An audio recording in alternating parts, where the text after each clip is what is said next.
Ciencias, física, Galileo Galilei.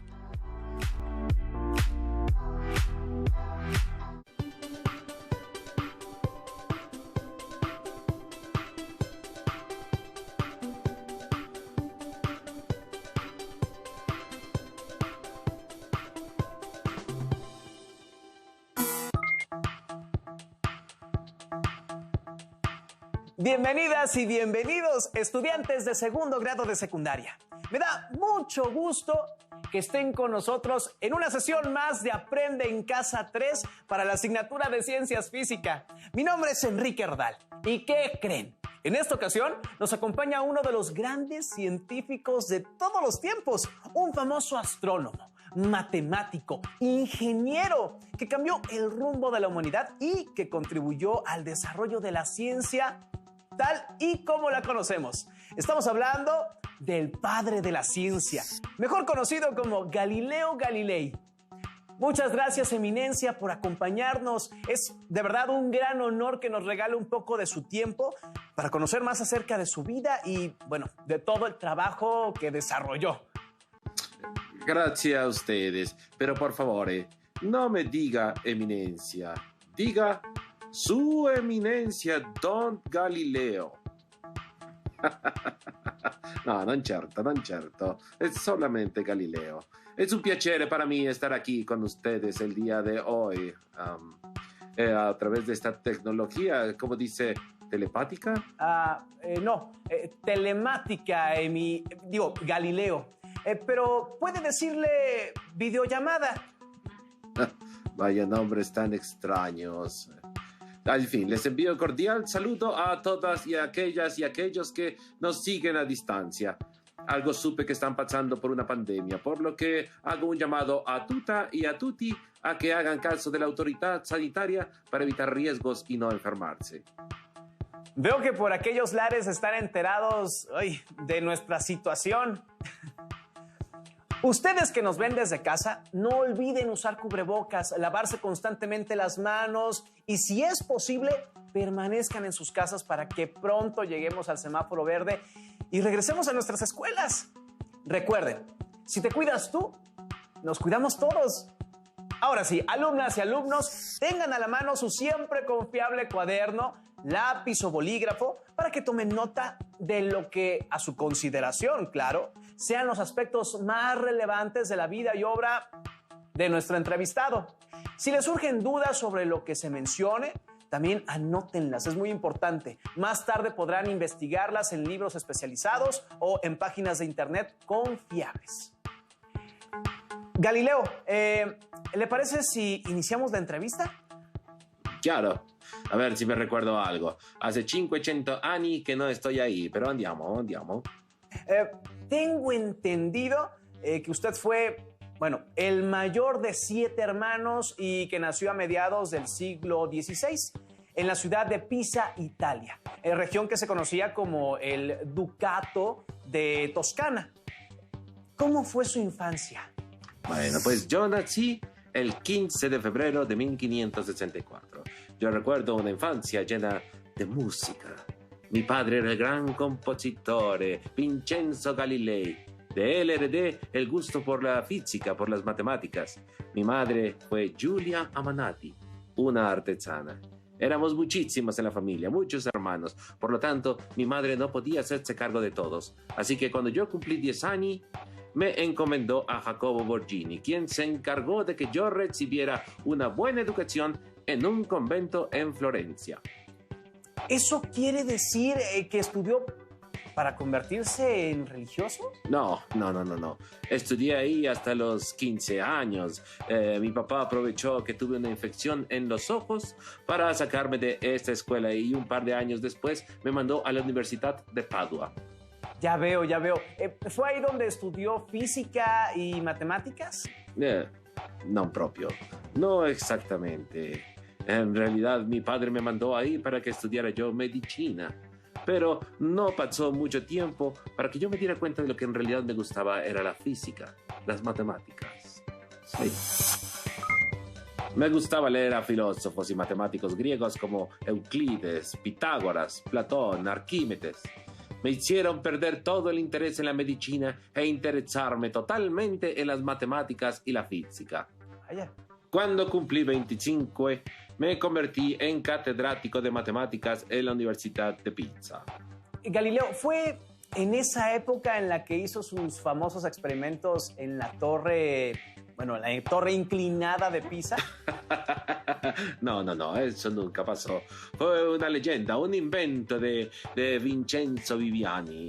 Es cierto que hice molti esperimenti, pero nunca en la torre de Pisa. Junto con algunos compañeros, desde una ventana bastante alta de nuestra casa, tiramos 2 piezas diferentes, una de plomo, una de madera, desde la misma altura y con la misma fuerza. La bola de plomo cayó al mismo tiempo que la de madera. Hicimos el experimento no una vez, sino muchas, siempre con el mismo resultado. Esto iba en contra de lo que había dicho Aristóteles y que se había mantenido como cierto durante 1500 años. Este experimento, bueno, se ha repetido miles, quizá yo creo que millones de veces con diferentes materiales livianos y pesados. Muchos detractores sobre la caída de los cuerpos ponían de ejemplo una pluma y un martillo de acero.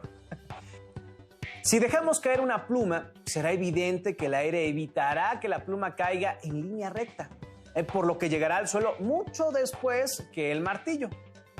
Una posible solución para comprobar que una pluma y un martillo caen al mismo tiempo, si es que caen desde la misma altura, sería colocarlos en una habitación sin aire.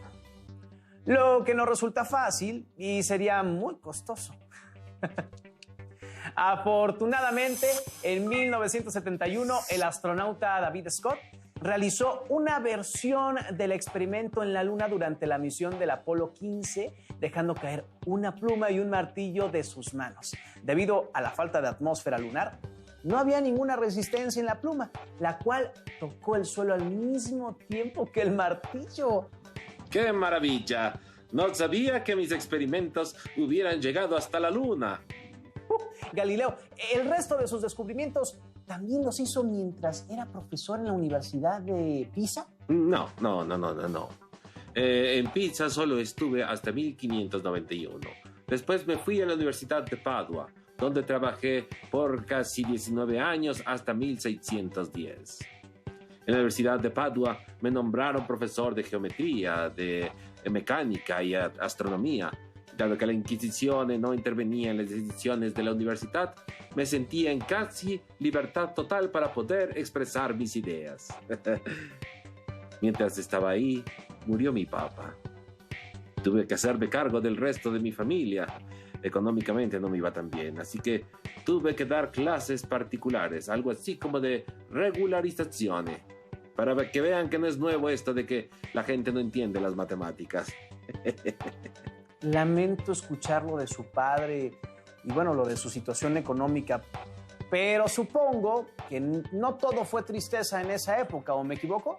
No, claro que no. Por ese tiempo conocí a Marina Gamba. Marina, era tan bella. Con ella tuve 3 hijos, Virginia, Livia y Vincenzo. Fue una buena época, sí. Y no solo a nivel personal, no. En esos años, en 1604 para ser preciso, descubrí lo que se conoce como la ley del movimiento uniformemente acelerado. Observé una nova aparecer y desaparecer en el cielo. Demostré que los proyectiles trazaban una trayectoria parabólica, aunque debo decir que me faltó matemáticas para demostrar mi descubrimiento. También construí mi primer termoscopio, que no es más allá que un aparato que permite medir cualitativamente los cambios de temperatura. Y por último, estudié el comportamiento de los imanes. Cerca de 1609, comencé a observar el cielo con un nuevo dispositivo llamado el telescopio. ¡Vaya! ¿Podría contarnos cómo es que inventó el telescopio? Creo que eso es un malentendido. Yo no inventé el telescopio, pero sí lo mejoré. En mayo de 1609, un antiguo alumno mío me envió una carta contándome sobre la existencia de un telescopio que permitía ver los objetos lejanos. Ese aparato lo había fabricado Hans Lippershey en Holanda y con este telescopio se podían ver las estrellas que eran invisibles a simple vista. ¡Ja! ¿Te imaginas lo maravilloso que fue mirar el cielo por primera vez a través del telescopio? Yo mejoré el diseño del telescopio. Logré que aumentara 6 veces el tamaño de los objetos que se observaban, lo cual era el doble de lo que lograba el diseño original. Además de que la imagen ya no se veía de cabeza porque pude colocar una lente divergente en el ocular. Y confieso que en las mejoras a ese aparato me dieron un poco de fama, además de una pequeña fortuna, lo cual hizo que me librara de algunos problemas económicos que tenía, sí. Galileo vio lo que consideró montañas y cráteres, pruebas de que el satélite natural, la Luna, al igual que nuestro planeta, era un cuerpo rocoso y lleno de irregularidades en su superficie y no una esfera impecable hecha de éter como se sostenía en aquel entonces. Esas observaciones pusieron en entredicho las tesis aristotélicas tradicionales sobre la perfección del mundo celeste, que residía en la completa esfericidad de los astros. También pude observar Saturno. Noté que tenía una especie de apéndices extraños, parecidos a 2 asas. Según me contaron, medio siglo después de que observé este fenómeno, el matemático, físico y astrónomo holandés Christian Huygens descubrió que esas asas eran en realidad anillos.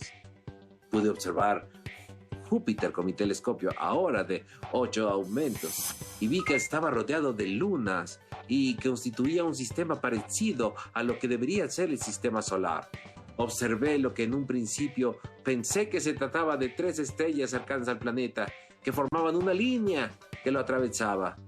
La segunda noche de observaciones noté que esos cuerpos parecían haberse movido en otra dirección.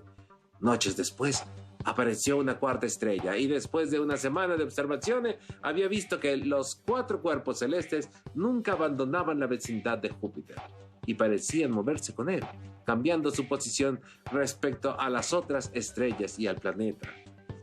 Galileo determinó que lo que había estado observando no eran estrellas, sino satélites planetarios y publicó sus conclusiones en su obra titulada Sidereus Nuncius en marzo del mismo año. Galileo llamó originalmente a las lunas de Júpiter planetas medicianos, en honor de la familia Medici, y se refirió a ellas con los números 1, 2, 3 y 4. Ese sistema se emplearía durante 2 siglos hasta que se adoptó la denominación dada por el astrónomo alemán Simon Marius: Io, Calisto, Europa y Ganímedes. Las observaciones sobre los satélites de Júpiter y constatar que Venus pasa por fases similares a las de la Luna terrestre confirmaron la validez del sistema heliocéntrico de Copérnico, que defendía que la Tierra no es el centro del sistema solar. Eso me trajo algunos problemas. Mucha gente seguía creyendo que la luna, las estrellas, los planetas, hasta el sol giraban alrededor de la Tierra, pero mis observaciones me decían lo contrario. Esto también iba en contra de lo que decía Aristóteles y lo que pensaba la Iglesia Católica. Un año después de publicar mi libro Sidereus Nuncius, el que se convertiría en el Papa Urbano VIII, me recibió para que le diera a conocer todos mis descubrimientos astronómicos y finalmente el Colegio Romano confirmó que mis observaciones eran correctas. Sin embargo, no tocaron el tema de que todo giraba alrededor del Sol. Otro descubrimiento que refutaba la perfección de los cielos fue la observación de manchas en el Sol. ¿Puede contarnos un poco más sobre lo que pudo observar en el Sol? Realicé observaciones a principios de 1613 y pude concluir que el Sol tenía manchas. Algunos observadores sugerían que estas manchas eran planetas que pasaban frente al Sol, pero de ser cierta esa teoría, entonces esas manchas tendrían que tener la misma forma, el tamaño, pero yo pude observar cambios en tamaño y en la forma. Por un tiempo me hicieron llegar cartas diciéndome que esas manchas que yo observaba eran simplemente ilusiones ópticas o defectos en mi telescopio, en mis ojos, pero no eran reales. Yo observé los cambios en estas manchas por 18 meses, intentando determinar en dónde se ubicaban esas manchas, concluyendo que no estaban en el aire o cerca de la Tierra, sino que estaban ahí, en la superficie del Sol. Al comienzo, realicé mis observaciones viendo directamente al Sol, aprovechando cuando las nubes se interponían al disco solar, o en las mañanas o en los atardeceres, cuando la intensidad de la luminosidad solar se hacía soportable a la vista. Tristemente, esta práctica terminó por dejarme totalmente ciego hacia el final de mi existencia. De verdad, qué triste que sus ganas de conocer y explicar lo que sucedía con el Sol terminaran por cegarlo. Pues sí, pero antes de perder la vista por completo, pude seguir observando las maravillas del sistema solar y me dio tiempo de plasmar mis descubrimientos en obras que cambiaron la historia. Galileo, ¿puede contarnos sobre su siguiente obra llamada Diálogos sobre los dos máximos sistemas del mundo? Ese libro me tomó 6 años escribirlo. Decidí escribirlo en italiano, en lugar de latín, como era la costumbre para publicar libros científicos en esa época. Mientras escribía esta obra, me refería a ella como el diálogo sobre las mareas. El título con el que lo presenté a la Inquisición para pedir su aprobación fue Diálogo sobre la bajamar y el flujo de los mares. Se me ordenó suprimir toda mención a las mareas del título y cambiar el prefacio, con el argumento de que dar permiso para ese título implicaría probar esta teoría que intentaba demostrar el movimiento de la Tierra desde un punto de vista puramente físico. Como resultado, el título fue reducido a Diálogo, seguido de mi nombre, de mis cargos académicos, con un largo subtítulo a continuación. El nombre con que se conoce usualmente a la obra proviene de un subpárrafo de ese largo subtítulo. En este libro, el diálogo se desarrolla en Venecia durante 4 jornadas, entre 3 interlocutores. Salviati, defensor del sistema copernicano, quien representa la propia visión de Galileo. Llamado el Académico en honor a la pertenencia de Galileo a la Academia dei Lincei. El nombre proviene del apellido de uno de sus amigos, Filippo Salviati. Simplicio, quien abogaba por el sistema de Ptolomeo y Aristóteles. Es una amalgama de 2 académicos de visión conservadora y rivales de Galileo. El nombre del personaje proviene del filósofo homónimo del siglo VI, Férreo, defensor de los fundamentos aristotélicos.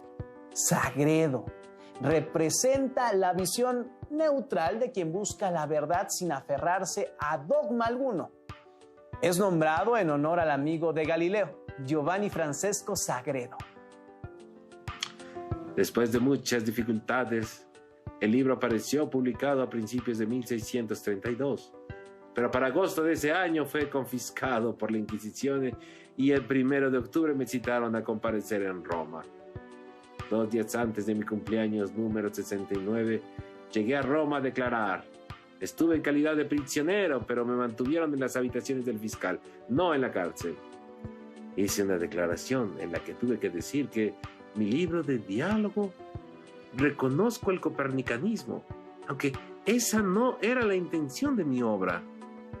Después de confesar, tuve que pedir clemencia por escrito y finalmente declaré que no tenía ni había tenido la intención de apoyar a la teoría de Copérnico. Y bueno, me puse en las manos de la Inquisición. Y a pesar de todo lo que había hecho, me encontraron vehemente sospechoso de herejía, lo cual constituía una categoría específica de crimen e incluía prisión formal, la prohibición de mi libro, además de algunas saludables penitencias. A Galileo se le condena a prisión perpetua y se le conmina a jurar que abandonara las ideas copernicanas. Sin embargo, he de decir que el Papa Urbano VIII intercedió por mí y logró cambiar mi sentencia en prisión por un arresto domiciliario de por vida. Se me permitió vivir en mi villa de Arcetri, cerca de Florencia, próximo al convento donde residían mis hijas, la hermana María Celeste y la hermana Arcángela. Allí seguí trabajando en el problema del movimiento, vamos, que había iniciado en Pisa medio siglo atrás. Perdón, es que creo que se me ha subido una araña, ¿eh? Siento que me camina por el cuerpo.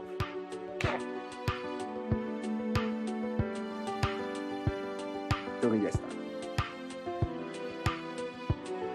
Sí, creo que le... ¡Oh! Y sin embargo, se mueve. ¡Ayuda! ¡Auxilio! Creo que debo ir a tomar un baño. ¡Hasta la próxima! Giuseppe Baretti, un escritor y crítico de la ilustración italiana, afirmó que después de la abjuración, Galileo dijo la famosa frase «Eppur si muove». Y sin embargo, se mueve. Pero según se cree, es poco probable que Galileo pronunciara esa famosa frase en ese momento, ya que no se encontraba en situación de libertad. Y sin duda era desafiante hacerlo ante el tribunal de cardenales de la Inquisición. El texto de la sentencia fue difundido por doquier. La noticia llegó hasta Alemania y Bélgica. Muchos científicos de la época, entre ellos René Descartes, pensaron que Galileo era la víctima de una confabulación de los jesuitas. Galileo permaneció confinado en su casa de Florencia desde diciembre de 1633 hasta 1638. Allí recibe algunas visitas, lo que le permitió que alguna de sus obras en curso de redacción pudiera cruzar la frontera. Estos libros aparecieron en Estrasburgo y en París en traducción latina. El último libro que escribiría Galileo sería Discursos sobre dos nuevas ciencias. En él establece los fundamentos de la mecánica, que marca así el fin de la física aristotélica. Terminará este libro justo antes de perder la vista en el ojo derecho, el 4 de julio de 1637. En enero de 1638, Galileo pierde definitivamente la vista. Por aquel entonces, Dino Peri había recibido la autorización para vivir en casa de Galileo y asistirlo junto con el padre Abroghetti, que tomará nota de la sexta y última parte de los discursos. Esta parte no aparecerá hasta 1718.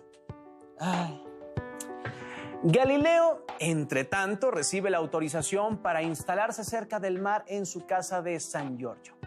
Permanecerá allí hasta su muerte rodeado de sus discípulos, trabajando en la astronomía y otras ciencias.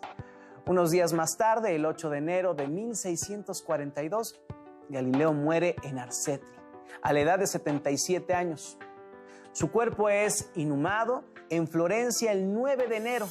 Sus restos descansan en su mausoleo construido en su honor, dentro de la iglesia de la Santa Cruz de Florencia, Italia. Por todo lo anterior, la importancia de Galileo Galilei, sus descubrimientos y sus aportes se siguen sintiendo hasta nuestros días. Porque fue quien nos enseñó a ver las cosas desde otra perspectiva, como lo dice una de sus frases más célebres. Donde los sentidos nos fallan, la razón debe intervenir. Y él lo hizo de tal manera que el mundo ya no fue el mismo. Esperamos que hayan disfrutado esta entrevista y les invito a reflexionar acerca de las circunstancias que rodearon la vida de este gran personaje. Agradecemos la compañía de Galileo Galilei y a todas y todos los que nos ven desde su casa. Les invitamos a que sigan los contenidos de Aprende en Casa. ¡Hasta luego! Si tienes dudas o necesitas ayuda, llama al Centro de Apoyo Pedagógico a Distancia. El número de teléfono para secundaria es el 55 36 01 71 23. Si requieres consultar los libros de texto en versión digital, recuerda que los puedes encontrar en la página conalitec.cep.gov.mx. Y recuerda que también cuentas con el sitio aprendeencasa.cep.gov.mx, en donde podrás ver nuevamente los videos de los programas y además encontrarás actividades para fortalecer tus aprendizajes. También te invitamos a que consultes la plataforma nuevaescuelamexicana.cep.gov.mx.